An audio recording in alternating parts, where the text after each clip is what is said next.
Di awal chapter terlihat pertempuran di pos bagian barat. Terlihat Xian dengan santainya mengalahkan monster sambil membahas latar belakang dari sang putri. Ternyata sang putri adalah anak dari istri simpanan sang raja yang berlatar belakang orang desa. Di lain sisi terlihat sang raja dengan mudah mengalahkan monster besar dengan jurusnya yang sangat hebat dan membuat para prajurit dan Qian terkagum melihatnya.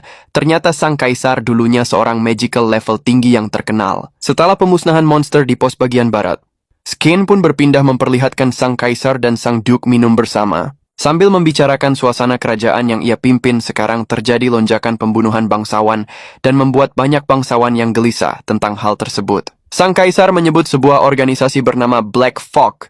Mungkin dalam semua ini, sang duke pun memikirkan sesuatu tentang kejadian yang terjadi di perkemahannya, tentang menemukan juga jejak Black Fog.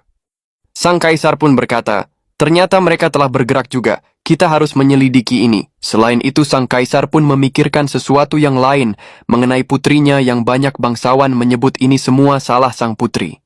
Dan sang kaisar meminta bantuan sang duke mengatasnamakan pertemanan. Sang kaisar berpesan, kalau ia mati sebelum sang duke, ia ingin menitipkan sang putri kepadanya. Sang duke pun menjawab, saya Filliard Firth berjanji akan melaksanakan tugas yang mulia hingga tuntas. Scan pun berpindah ke tenda Qian.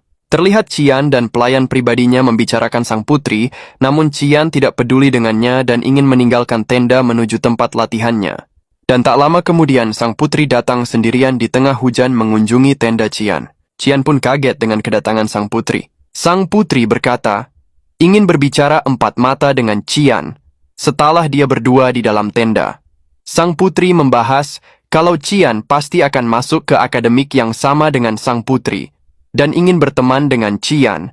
Namun sebelum sang putri mengucapkannya, Qian memotong pembicaraan sang putri dengan mengatakan, kalau kau kesini untuk membuat teman, maaf, tapi aku tidak bisa membantumu, tolong pergi saja. Sang putri pun kaget dengan jawaban Qian, sambil menangis karena niatnya cuma ingin berteman dengan Qian.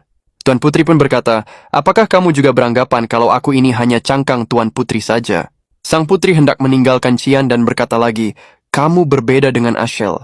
Qian pun langsung kaget dengan perkataan sang putri dan menghentikan dia, dan bertanya, kenapa kamu mengenal kakakku? Sang putri menjawab kalau dia bertemu waktu tur di akademik, dan ia menasihati sang putri dengan berkata, agar tidak memikirkan orang lain dan menjadi selayaknya jadi tuan putri. Sang Qian pun kaget dengan kata menasehati, karena ia tahu persis sikap kakaknya yang selayaknya seorang iblis. Di akhir chapter, Qian ingin memperingati sang putri, tiba-tiba pelayan Qian berteriak-berteriak memperingati Qian untuk pergi. Dan terlihat tenda Qian diserang oleh monster besar hingga